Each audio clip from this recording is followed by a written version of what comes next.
Hello, today we are going to discuss about the microencapsulations, that is kinetics of release. Means in this particular topics we are going to discuss that when we are taking any kind of microcapsules or maybe any kind of core materials which is surrounded by some kind of coating materials like any kind of drugs like tablets or maybe some kind of capsules, then when we are taking it inside our body, then how it is going to work inside our body. So that actually depends upon this kinetics. There is some laws actually which we are going into details into the subsequent slides. So first one is called the release mechanisms. So in this particular case we are going to discuss that how when we are taking any kind of microencapsulations materials, then when it is going inside our body, how it is going to work actually. The aim of microencapsulations is the isolations of the core from its surroundings. If we remember in our last lecture we have discussed about the microencapsulations. Microencapsulations, just for make it ready in our mind, just once again I am going to tell you that we are having some kind of core materials which is maybe some kind of medicine, then we are giving a some kind of coating like any kind of polymeric materials onto that which is known as the shell material, and the whole material we are taking into our body so that it can work perfectly at that affected zone. So in this particular case, so when we are talking about the microencapsulations, there are two things. First thing is that that medicines is encapsulated by some kind of polymeric material which should go inside our body, which should melt or maybe dissolve in our body systems. That is the number one criteria, and that also work depends upon the concentrations of that particular medicines and our body systems. So based on this, means based on the environment, that medicines work perfectly. So here a variety of release mechanisms have been proposed for the microencapsules. First one is called the by pressure or shear stress, by melting the wall, by dissolving it under particular conditions as in the case of enteric drug coating. So as I told already, so we are preparing that medicines into the environment. So when we are, it is going inside our body, maybe it is going into some acidic medium or maybe some kind of basic medium. So the outer material should react with that particular environment, it should be activated at that particular environment, then only that medicine can release and it can work with our cell properly. So it depends upon that how, whatever the polymer we are going to use or maybe whatever the coating materials we are going to use, whether it will melt or maybe dissolve inside our body properly or not, and what conditions it should actually it needs. So that depends upon this kind of mechanisms. So first is called the diffusion controlled release. So that is the one kind of controlled release. So from the name itself, controlled release, you can understand that this totally depends upon the time. So if we you are having some medicines, so how fast it will dissolve in our body, so that can be controlled, that what type of coatings we are going to use. Suppose we are putting some kind of materials which need longer time or maybe certain temperature to activate inside our body. So that means after that much time that medicine will work inside our body, or maybe sometimes it can depends upon whatever the types of polymer actually I am going to use. So first is called the diffusion controlled release, which is nothing but the poorly soluble salts, coated pellets or maybe the microcapsules are the examples.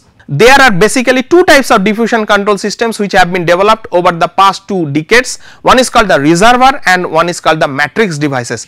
These are the two different types actually by which we can do the diffusion control release.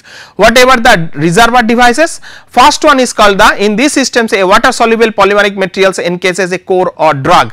So simple, the outside of the material, it's made by the polymer which can be soluble in the water or maybe some low concentrations medium. So in that particular case the drug will partitions into the membrane and exchange with the fluid surrounding the particle or tablets. Additional drug will enter the membrane, diffuse to the periphery and exchange with the surrounding media. So these are the first concepts for the reservoir devices. And what the matrix devices tells us, in these systems a solid drug is dispersed in an insoluble matrix. The rate of drug release is dependent on the rate of drug diffusion but not on the rate of solid dissolutions. So the both the theory is totally dependent, independent. One is totally dependent upon the concentrations, one is another totally dependent upon the solid concentrations, that how the polymer will behave. Next is called the dissolutions controlled release. So, in this particular case, the encapsulations dissolution controls is generally tells us that these methods generally involve coating individual particles or granules of drug with a slowly dissolving materials. Since the time required for dissolution of the coat is a function of its thickness and aqueous solubility, one can obtain repeat or sustained action by employing a narrow or a wide spectrum of coated particles by varying thickness. So, here the thing is that this method is totally the time dependent, that when I am going to use my medicines should be activated, based on that I can choose different kind of coating materials. Suppose I can choose any kind of polymeric materials which needs the longer time to dissolve, so that after certain time the medicine will be activated. Next is called the matrix dissolution control. So, an alternative approach is to compress the drug with slowly dissolving carrier of some sort into a tablet form. Here the rate of drug availability is controlled by the rate of penetrations of the dissolution fluid into the matrix. So, here this is the concentrations based actually. So, now it is the mixture of both diffusions and the dissolutions. So, pores are created due to the dissolutions of parts of the membrane. The main features of this system is that the drug is enclosed with a partially soluble membrane. It permits entry of aqueous medium into core and drug dissolutions. Dissolutions of part of the membrane allows for diffusion of the containing drug through pores in the polymer coat. So, here first we are coating the drug into some materials. It depends upon the what is the pore, means permeability of that particular material, so that that drug can go through this membrane, or maybe that how that polymer is going to dissolve. So, here it is the mixture of two concentrations or maybe two logics which already I have discussed. So, here the release rate is dependent on surface area of that particular material, diffusion coefficient of drug through pore in coating, concentration of drug in dissolution media. Next we are going to discuss about the release controlled by the ion exchange. So, here the simple thing is that when we are taking the medicines, not only we are taking that particular medicines, means particular group, maybe with some kind of medicines we are taking some kind of acids based, or maybe some kind of base based, or maybe some kind of other materials. When these drugs and that materials directly go inside our body, and then it will create some kind of resins or maybe some kind of ions by which that particular drug may be activated.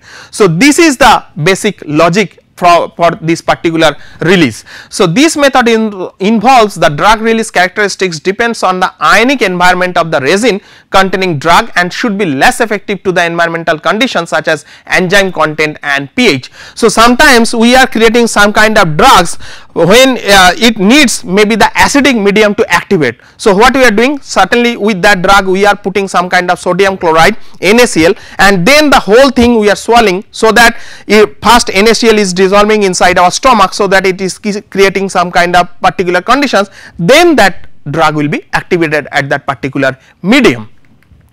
Next is called the release controlled by the osmotic pressure. So, from this particular figure you can understand that the inside is the medicines, drug molecules, outside is some kind of coated materials which is some kind of polymeric materials. So, here due to that osmotic pressures there is some hole is creating at the particular wall from which the drug molecule is directly coming and it is going inside our body. So, the logic tells us that provides zero order release, drug may be osmotically active and combined with an osmotically active salts, semi permeable membrane usually made from cellulose acetate, more suitable for hydrophilic drug, example glucotrol procardia XL.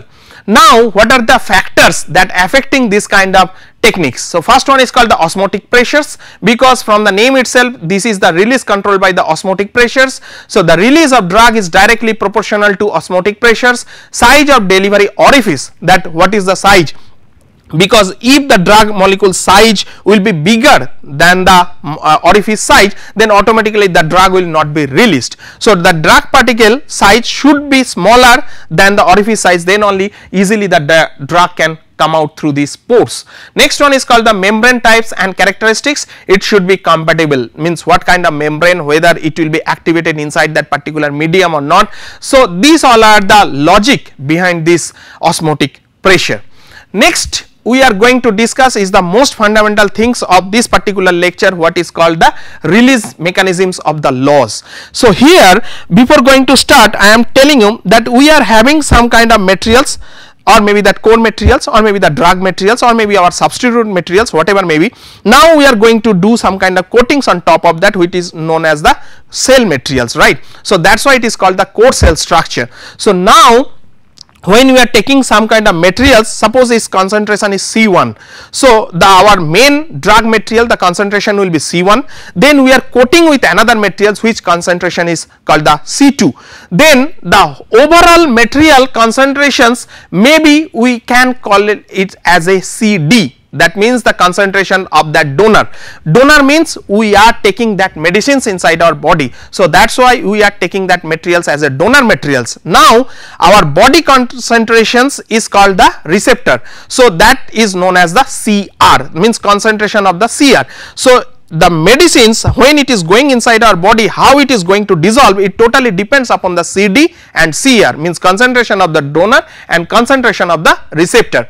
So here this laws is actually the name of that scientist, which is called the Fick law. So this is the standard law by which generally we are following this kind of release mechanisms. So considering as a first approach that the release rate obeys a true diffusion mechanisms, Fick law applies to express either the flow of particles released per unit time and surface of the release speed. All of these values are proportional to the direct difference in concentration on both sides of the membrane. This may be written dm by dt is equal to sd into C1 minus C2 by H. So here this is the famous equations for the Fick's law. So in this particular case, what it is telling, that it depends upon the concentrations, it depends upon the speed. Suppose the drug is coated by some kind of polymeric material, so it depends upon the concentration in between the body and in between the drug, so that the drug how fast it will go towards the body and it can work. So here the flux speed of release diffusion coefficient concentration gradient, which we have shown in this particular table, is known as the flux is called the dm by sdt. Speed of release is equal to dm by dt, diffusion coefficient concentration of gradient d is equal to d into C1 minus C2, or maybe d C1 minus C2 by H. H is nothing but the thickness of that particular core materials and particular coating materials, or maybe the core materials, and C1 C2 is the concentrations of that substrate or maybe that core materials and the coating materials.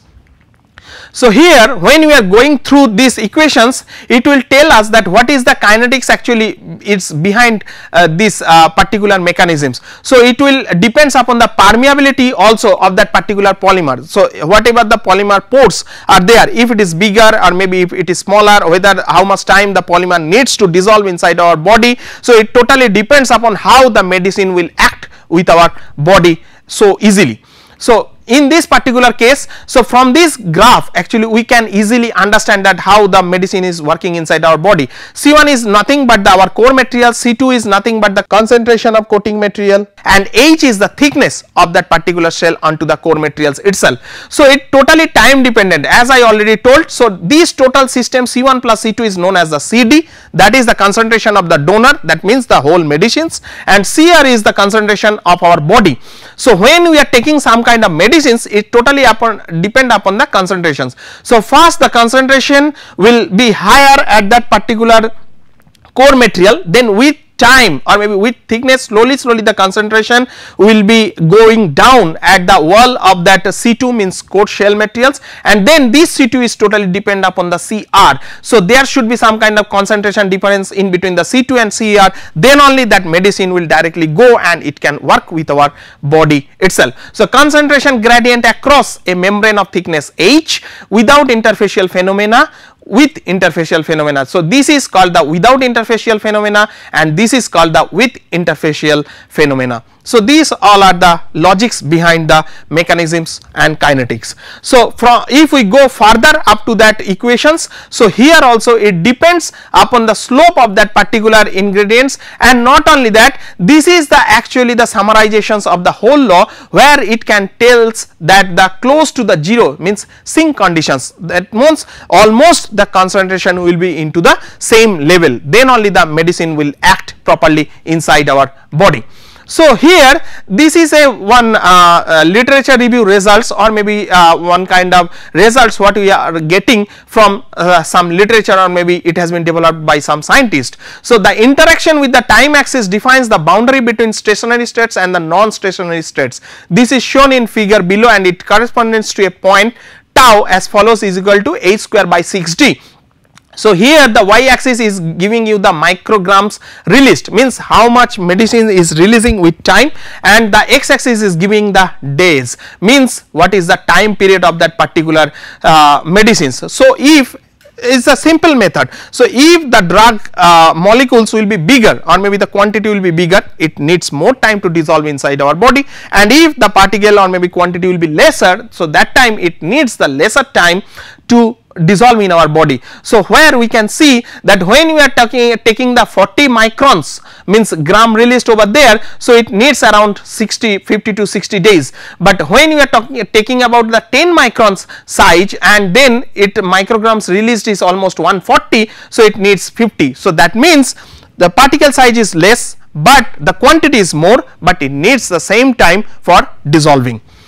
Next we are going to discuss about the control release drug delivery system components. So from this particular figure you can understand that we have given two mechanisms over there. One is called the prodrug, another one is called the active drug. I am coming later. So first, if we follow this chart, one is called the active drug, one is called the polymer, and another one is called the release controlling agents like membrane formers or maybe the matrix formers. So as I already discussed, inside the medicines covered by some kind of polymers, then our body fluid. So the total whatever the how it will work, it totally depends upon the characteristics of these materials. So in this prodrug concept we are going to tell you that we are taking some medicines, but that medicines needs some environment, specific environments, whether some acidic environment or maybe some basic environment, some neutral environment, some particular pH concentrations, then only that medicines can be activated. So that is why it is known as the prodrug concentrations. And another one is called the active drug,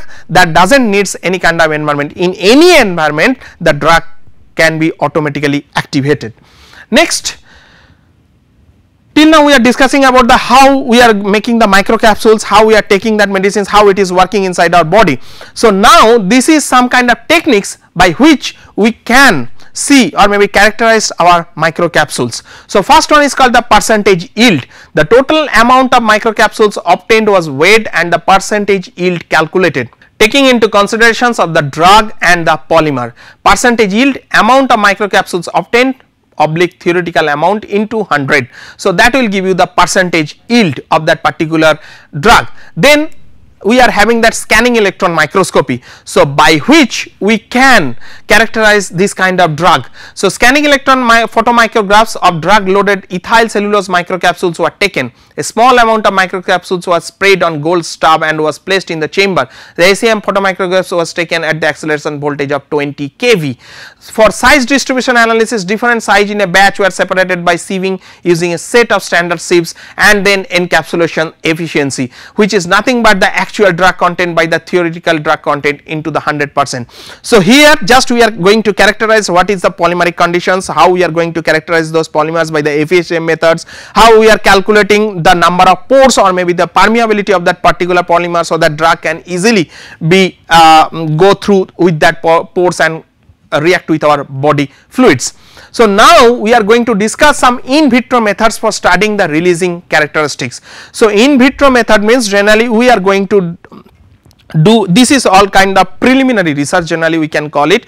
This kind of research generally or maybe normally we are doing in our lab itself. So simple, by doing some kind of chemical treatment or maybe that by simply using the chemistry, we are doing this kind of experiments by petri dish or maybe some test tubes. So there is a need for experimental methods which allow the release characteristics and permeability of a drug through membrane to be determined. So here this is the first step by which we are going to use that whether our mechanisms is working or not, our polymer is dissolving or not, our drug is perfectly working or not. Then based on these results we are going for the in vivo. That means after that we are going to insert that medicines into the body or maybe into the mice, so that it can properly work inside the body or not, whether our body is accepting that particular medicines or not. So these all are the later stage by which we can do this kind of techniques. So for this purpose a number of in vitro and in vivo techniques have been reported. In vitro drug release studies are employed as a quality control procedure in pharmaceutical productions in product development. The influence of technology defined conditions and difficulty in simulating in vivo conditions has led to development and number of in vitro release methods for buccal formulations. However, no strand in vitro method has yet been developed. So from this particular case you can see that we are having the medicines which is coated by some kind of polymeric missile, then when it is going inside the blood vessels, it totally depends upon the pH concentrations of that particular blood, whether that pH concentration of that particular blood suits with the pH conditions what is need to activate for this polymeric missile will be the same, then only that drug can be work finely. Otherwise we have to keep that blood pH concentrations, we have to change, then only that drug will be activated and it will work perfectly. So here we are talking about some kind of the cancer cells, so by which it can work into different medium actually. So drugs are selectively released from the micelles under the acidic conditions in the endosomes and all lysosomes pH means 5 to 6. So only for this particular environment that drug can work, otherwise if we take that drug it will not work inside our body unless and until it will get the perfect conditions for it. So now we are going to discuss the controlled drug delivery systems.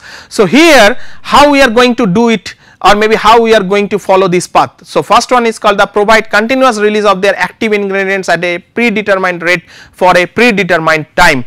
So we are taking the medicines, but the thing is that how fast that medicine will work with our body, that depends upon the concentrations or maybe the quantity or maybe the release rate, and another one is called the how much time that medicines will work for our body. So based on that generally doctors prescribe us medicines for a twice a day or maybe single a day or maybe thrice a day. So how our body can react with that medicine or maybe how our body can accept that medicine so quickly, it depends upon the time, it depends upon the conditions and so on.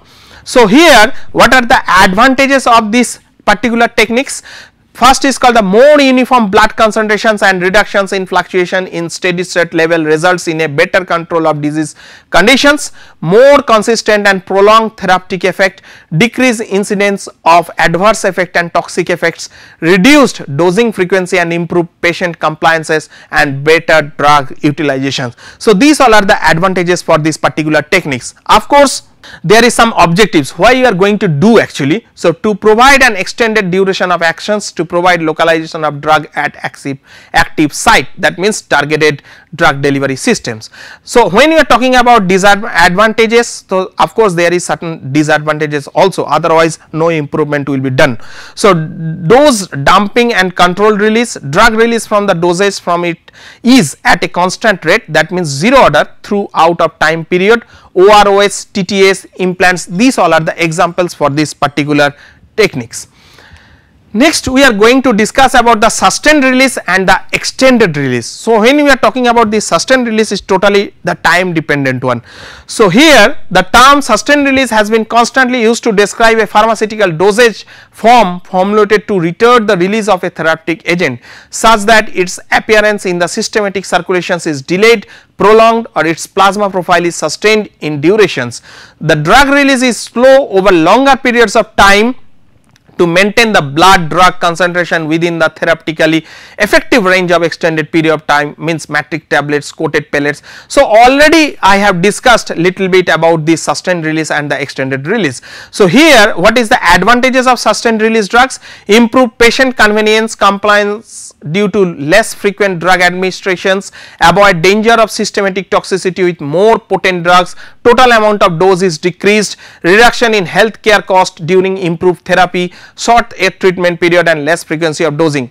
There are certain disadvantages. The physician has less flexibility in adjusting doses regimens, dose adjustments is difficult, possibility of dose dumping because it is very difficult, because it depends upon person to person that how the conditions is there inside our body. So whether that medicines its needs for maybe 1 hour to activate or maybe 2 hour to activate or 3 hour to activate. So that is why there is some kind of difficulties may come for the doctor to prescribe these medicines. But when you are talking about the controlled release. So, controlled drug delivery used to deliver the drug at a predetermined rate for a specified period of time. So, everything is known to me that what should be the controlled atmosphere, what should be the control conditions by which we can activate these medicines. So, it is perfectly zero order release, that is the drug release over time irrespective of the concentrations. So, here the advantages are delivery of drug takes place in solution form which is ready for absorptions, improved patient compliance due to reduced dosing frequency, prolonged therapeutic effect with uniform blood concentrations. So, these all are the advantages, and of course, there is certain kind of disadvantages also. Toxicity may occur due to dose dumping, size of hole is critical factor, special equipment is required for making an orifice, surgery may require for removal of device in case of implantable systems. So, control level means it can be controlled by us, and the previous one it can't control by the us. So, when you are talking about the controlled release, it depends upon the diffusions controlled, chemically activated, pulsatile and the solvent activated. So, when you are talking about the diffusion controlled, it depends upon the matrix systems, membrane, reservoirs. When you are talking about the chemically activated, it depends upon the biodegradable polymers, pendant chain chemistry. So, it totally depends upon certain theory that how that polymer, how the drug will react with our body and how it can work with our body systems. So, from this particular figure also we can see that if we take the multiple dosing of conventional dosage, so there is some kind of valley. So, where the plasma drug concentration will be the lesser one, but when we are going for some high value, then maybe the toxic level can be increased. So, it totally give you some kind of therapeutic level and some kind of sub-therapeutic level of that particular medicines. So, already we have reached the last slide of our this particular lecture. So, in this particular slide we can summarize that what we have discussed till now, that we have discussed about the controlled drug release systems depending upon so many mechanisms. We have given the fixed law by which the drug release kinetics actually working, or maybe the best on, and also the evolutions of the microcapsules and controlled drug delivery systems is also studied from this particular lecture. Thank you.